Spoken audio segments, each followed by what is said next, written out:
തൃശൂൽ. ആ ശിവാനിയെ മറന്നേക്ക് തൃശൂൽ. നീ എന്നെ സ്നേഹിക്കും. നീ പറയുന്നതെല്ലാം ഞാൻ അനുസരിച്ചോളാം.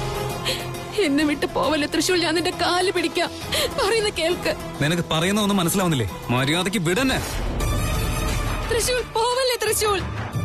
തൃശൂൽ ദയവ് ചെയ്ത് എന്നെ വിട്ട് പോവല്ലേ. നിന്റെ കാല് ഞാൻ പിടിക്കാം. തൃശൂൽ എന്നെ വിട്ട് പോവല്ലേ. തൃശൂൽ അവിടെ നിൽക്ക്. തൃശൂൽ തൃശൂൽ നിൽക്കാൻ. തൃശൂൽ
ശിവാനി, ഇത് ഹൽദിക്ക് വേണ്ടി എടുത്ത ഡ്രസ്സാണ്. വേഗം റെഡിയാകും മോളെ. അവിടെ കാര്യങ്ങളൊക്കെ തയ്യാറായിക്കൊണ്ടിരിക്കുക. നീ വന്നാൽ ഉടനെ ചടങ്ങ് നമുക്ക് തുടങ്ങാം. വേഗം വാ മോളെ. അവിടെ വെച്ചേക്ക്.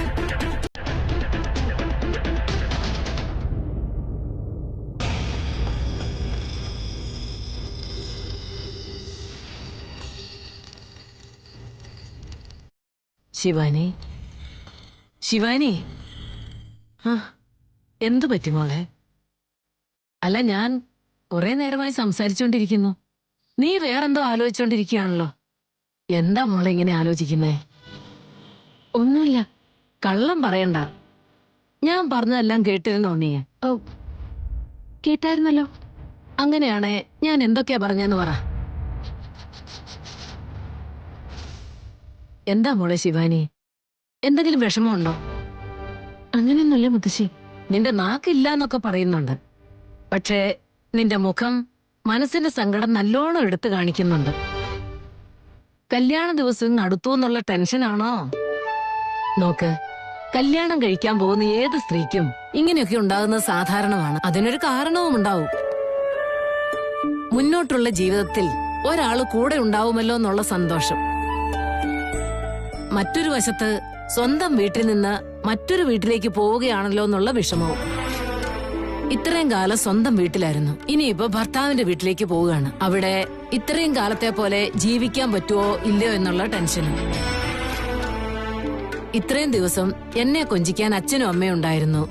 ഇനി മുതൽ അതുണ്ടാവുമോ ഇല്ലയോ എന്നുള്ള ആശങ്കയും. ഒരു ചെറിയ തെറ്റുപോലും വലുതായിട്ട് കാണുമെന്നുള്ള ടെൻഷൻ. ഒരു കല്യാണ പെണ്ണിന്റെ മനസ്സിൽ ഇതുപോലുള്ള 100,000 സംശയങ്ങൾ ഉണ്ടാവും മോളെ. ശിവാനി, നിന്റെ തലയിൽ അങ്ങനെയുള്ള കുറെ ചിന്തകൾ ഉണ്ടാവാം. പക്ഷേ അതൊന്നും മോള് മനസ്സിൽ കൊണ്ടു നടക്കണ്ട. നിന്റെ പ്രണയം തന്നെ നിനക്ക് ലഭിക്കാൻ പോവാണ്. നീ സ്നേഹിച്ചവനെ തന്നെയാണല്ലോ നീ കെട്ടാൻ പോണത്. ഒരു കുടുംബത്തിന്റെ മൊത്തം പ്രാർത്ഥനയാണ്. നിന്റെ ഓരോ ചുവടിലും ഞങ്ങളെല്ലാം കൂടെയുണ്ട്. അതിലുപരിയായിട്ട് വേറെന്തു വേണം മോളെ നിനക്ക്? ശിവാനി, നിന്നോടായി പറയുന്നതൊക്കെ ആലോചനകളൊക്കെ മാറ്റിവെച്ച് ചടങ്ങിന് വേണ്ടി വേഗം റെഡിയാകും. മോളങ്ങ് വരൂലേ? റെഡിയാവാം. എന്താ മോളെ ഇത്?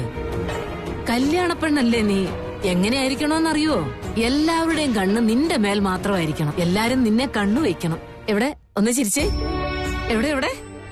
ആ, എന്റെ കണ്ണ് തന്നെ വീഴുമെന്ന് തോന്നുന്നു. ഞാൻ പോട്ടെ. വേഗം റെഡിയായി വാ.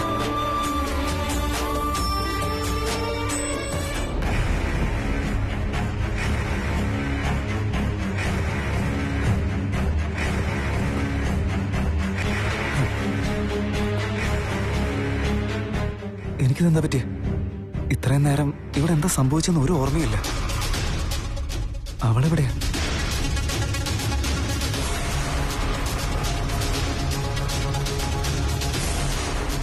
ഞാനിവിടെ ഒരു നിമിഷം പോലും നിൽക്കാൻ പാടില്ല.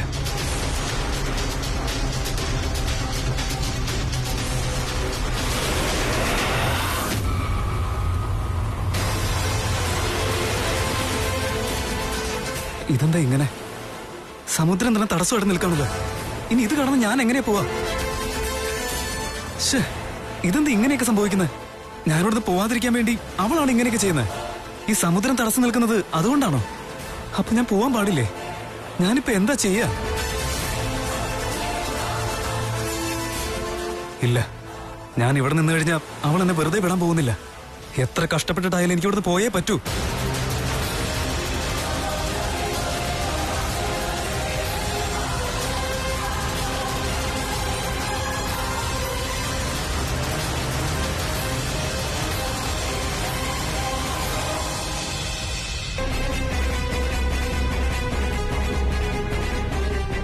എന്താ എനിക്ക് സംഭവിക്കുന്നത്?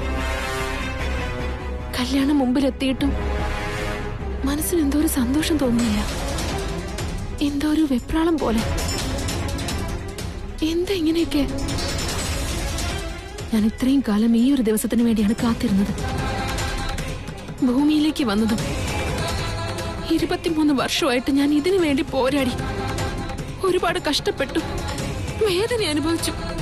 ഒരു ജന്മം കഴിഞ്ഞ് ഈ ഒരു ജന്മത്തിൽ എനിക്ക് എന്റെ ആദിശേഷനെ കിട്ടാൻ പോവുകയാണ്. ഞങ്ങളുടെ പ്രണയം ഒന്നായി, വിവാഹം കൊണ്ട് ഞങ്ങൾ ഒന്നിക്കാൻ പോവുകയാണ്. ഇത് ഞാൻ ശരിക്കും ആഹ്ലാദിക്കേണ്ട സമയമാണ്. കഴിഞ്ഞ ജന്മത്തിൽ എനിക്ക് എന്റെ പ്രണയം കിട്ടിയില്ല. എന്നാൽ ഈ ജന്മത്തിൽ എനിക്ക് അതേ പ്രണയം തിരികെ കിട്ടാൻ പോവുകയാണ്. മഹാദേവൻ എനിക്ക് അതിനുള്ള അനുഗ്രഹം തന്നിരിക്കുകയാണ്. അതിൽ ഞാൻ സന്തോഷിക്കല്ലേ വേണ്ടത്? പക്ഷേ എന്തുകൊണ്ടോ എനിക്ക് അതിനൊന്നും കഴിയുന്നില്ല. അതെന്താ? മുത്തശ്ശി പറഞ്ഞതുപോലെ ഞാൻ വേറെന്തൊക്കെയോ കാര്യങ്ങളാണ് ആലോചിച്ചുകൊണ്ടിരിക്കുന്നത്. സ്വന്തം വീട്ടിൽ നിന്നും ഭർത്താവിന്റെ വീട്ടിലേക്ക് പോകുന്ന സങ്കടം എനിക്കെങ്ങനെ ഉണ്ടാവാനാ? മനുഷ്യർക്കുണ്ടാവുന്ന ഓരോ ചിന്തകളും വികാരങ്ങളും നാഗങ്ങൾക്കുണ്ടാകാനുള്ള സാധ്യതയേ ഇല്ല. എന്നിട്ട് പോലും എന്നെ ഇപ്പോ അലട്ടുന്ന ഈ വിഷയം എന്തായിരിക്കും? എന്തായിരിക്കും അത്? ഇല്ല, ഞാനിപ്പോ ആവശ്യമില്ലാത്ത കാര്യങ്ങളൊക്കെ ആലോചിച്ച് മനസ്സിന്റെ സന്തോഷം നശിപ്പിക്കാന്നാ തോന്നുന്നത്. എല്ലാത്തിനെയും മാറ്റിവെച്ചിട്ട് എന്റെ ആദിശേഷനുമായി ഒന്നു ചേരുന്ന ഈ സമയം ഞാൻ ആഘോഷിക്കാണ് വേണ്ടത്. ഒരു ഉത്സവം പോലെ. അങ്ങനെ തന്നെ ചെയ്യാം. ഓ, ഇവിടുന്ന് പോവാൻ ഇനി വേറെ വഴി ഒന്നും തന്നെ ഇല്ലേ? ഈ സമുദ്രം കടന്നു തന്നെ പോകേണ്ടി വരുമോ? ഒന്നാമത് ഇത് ഏതോ ഒരു ദ്വീപാ. സമുദ്രത്തിന്റെ വഴിയല്ലാതെ വേറെ ഒരു വഴി ഉണ്ടാവില്ലെന്ന് ഉറപ്പാ. എന്താ ചെയ്യാ? എങ്ങനെ പോവും ഇവിടുന്ന്?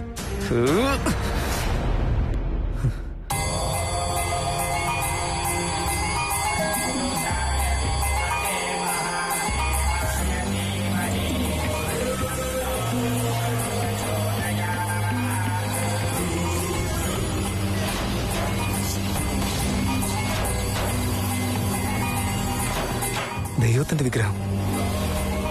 എന്റെ കൂടെ ഇപ്പൊ ദൈവം മാത്രമേ ഉള്ളൂ.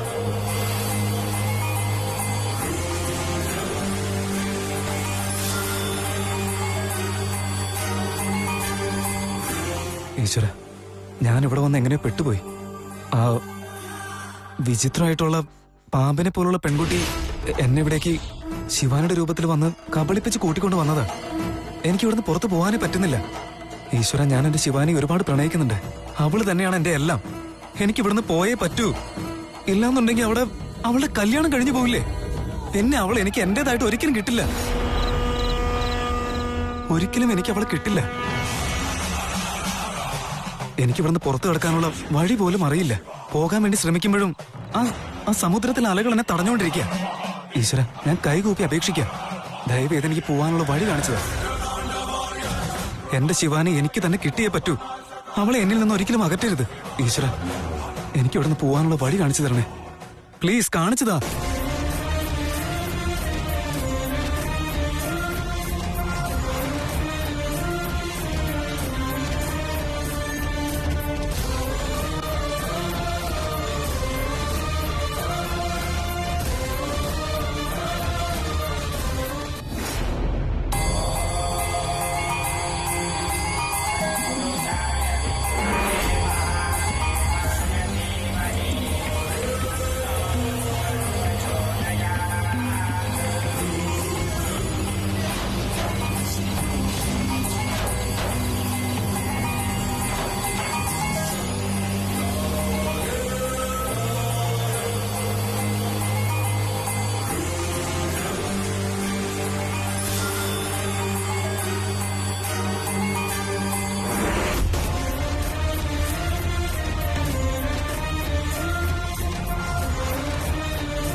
എനിക്കെന്തോ സംഭവിച്ചല്ലോ.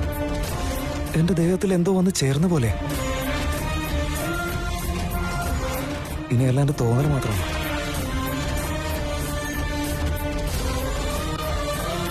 എനിക്കിവിടുന്ന് പോവാൻ വേണ്ടി ഒരു ദൈവം എന്നെ സഹായിക്കില്ലെന്ന് എനിക്ക് തോന്നുന്നത്. ഇനിയിപ്പോ ഞാൻ തന്നെ എന്തെങ്കിലും ചെയ്തേ മതിയാവൂ. എന്താ ഇപ്പൊ ചെയ്യാ? എന്തേയും ഒരു പ്രാവശ്യം കൂടെ ട്രൈ ചെയ്ത് നോക്കാം, എന്നാലും ശരിയാവുക.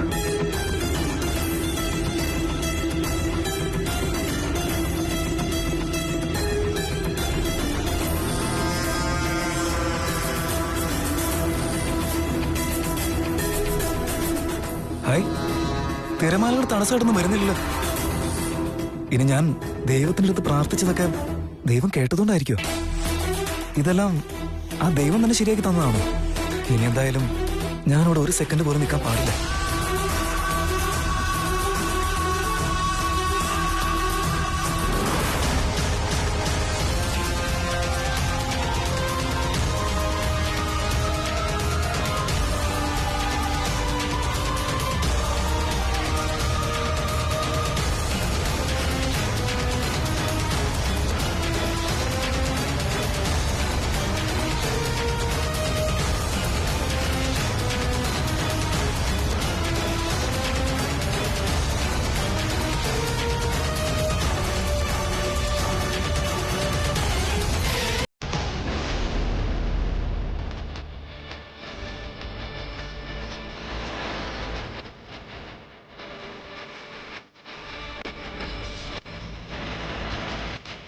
ഹൽദിക്ക് വേണ്ടിയുള്ള കാര്യങ്ങളൊക്കെ തയ്യാറായോ? ആ അമ്മേ, നമ്മുടെ ബന്ധുക്കളൊക്കെ ഇങ്ങനെ എത്തിയില്ലേ? വന്നിട്ടുണ്ടല്ലോ. എല്ലാരും ഇങ്ങോട്ട് വന്നേ. വാ, എല്ലാവരും വാ. അല്ല, ശിവാനി അവിടെ? അവളെ കൂട്ടിക്കൊണ്ട് വാ. വീണ കൂട്ടിക്കൊണ്ട് വരാൻ പോയിരിക്കമ്മേ. എന്താ ഇത് ഇത്ര ലേറ്റ് ആകുന്നത് എന്തിനാ? വീണേ, ശിവാനിയെ കൂട്ടിക്കൊണ്ട് വാ മോളെ.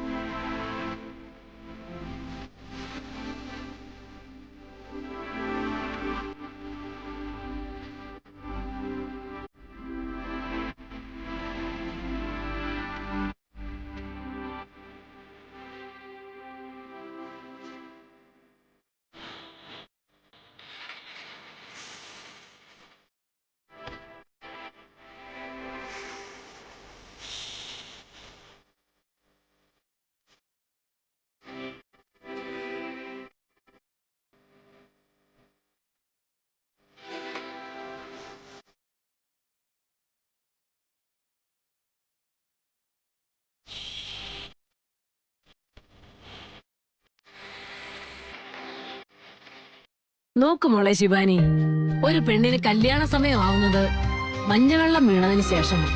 ഇന്നു മുതൽ നിന്റെ ശരീരം മൃദുവായിരിക്കും. പുറത്തേക്കെങ്ങും പോവരുത് കേട്ടോ. ഈ വീട്ടിലെ മരുമോൾക്ക് മഞ്ഞൾ തേച്ചു കൊടുത്ത് ചടങ്ങ് തുടങ്ങിക്കോളൂ കേട്ടോ. ശിവാനിയുടെ കയ്യില് ചരട് കെട്ടിക്കൊടുക്കും.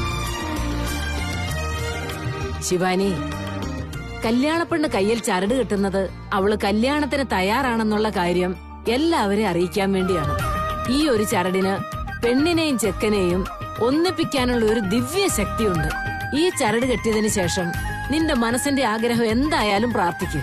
ഉറപ്പായിട്ടും അത് നടക്കും. അത് നിന്റെ കൺമുന്നിൽ തന്നെ വന്ന് നിൽക്കും മോളെ. മഹാദേവ, ഞാൻ ആദിശേഷനുമായി ഒന്നു ചേരാൻ തയ്യാറായി നിൽക്കുകയാണ്. ഈ വിവാഹത്തിന് ഒരു തടസ്സവും വരാതെ നോക്കണേ. എന്നെയും ആദിശേഷനെയും ഒന്നാക്കണേ.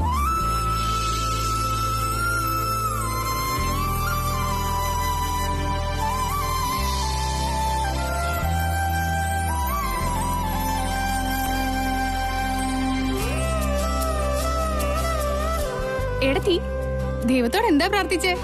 വേറെന്ത് പ്രാർത്ഥിക്കാനാ? അവളുടെ മനസ്സ് മുഴുവൻ ത്രിവിക്രമനല്ലേ. എത്രയും പെട്ടെന്ന് ഈ കല്യാണം ഒന്ന് നടക്കാനായിരിക്കും അവള് പ്രാർത്ഥിച്ചത്, അല്ലേ ശിവാനി?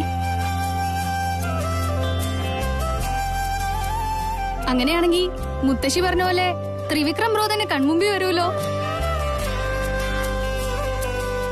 എടത്തി, സൂക്ഷിച്ചോ. ഏട്ടൻ ഇപ്പൊ തന്നെ താലികെട്ടി വിളിച്ചോണ്ട് പോയാ കഷ്ടത്തിലാവും. ശിവാനിയുടെ മുഖത്ത് നാണം നോക്കി. അവക്ക് നമ്മുടെ തന്നെ കണ്ണു കിട്ടുന്ന തോന്നുന്നേ. സംസാരിച്ചതൊക്കെ മതി, ചടങ്ങുകളൊക്കെ തുടങ്ങിയാട്ടെ. ഉമ്മേ, മഞ്ഞൾ തേച്ചു കൊടുക്ക്.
ഉമേ, നിങ്ങൾ എല്ലാവരും കൂടി ചേർന്ന് ശിവാനിക്ക് മഞ്ഞൾ വെള്ളം ഒഴിച്ചു കൊടുക്കുക.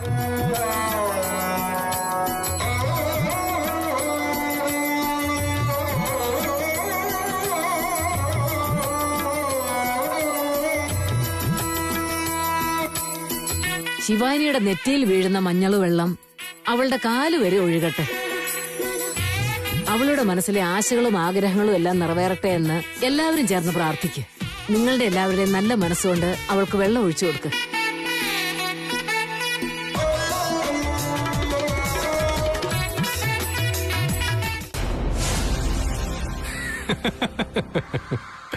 യെസ്, എല്ലാം ഞാൻ വിചാരിച്ച പോലെ തന്നെ നടക്കുന്നുണ്ട്. തൃശ്ശൂരിലാണെങ്കിൽ മായാങ്കിയുടെ കയ്യിൽ ലോക്കായി. അവൻ ഇനി ഒരു കാരണവശാലും തിരികെ വരാൻ പോകുന്നില്ല. ഇനി ഒരു പക്ഷെ അവൻ വരാൻ ശ്രമിച്ചാലും മായാങ്കിന് അതിന് സമ്മതിക്കില്ല. ഇനി എന്റെ വിവാഹം ആർക്കും മുടക്കാൻ കഴിയില്ല. യെസ്, ഇവിടെ ശിവാനിയുടെ കഴുത്തിൽ ഞാൻ താലി കെട്ടുന്ന സമയത്ത് അവിടെ തൃശ്ശൂലിന്റെ പ്രണയം എന്നേക്കുമായി പോയി. പാവം, ഇനി അവന് ദേവദാസായിട്ട് ജീവിക്കാനാ യോഗം.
തൃശ്ശൂൽ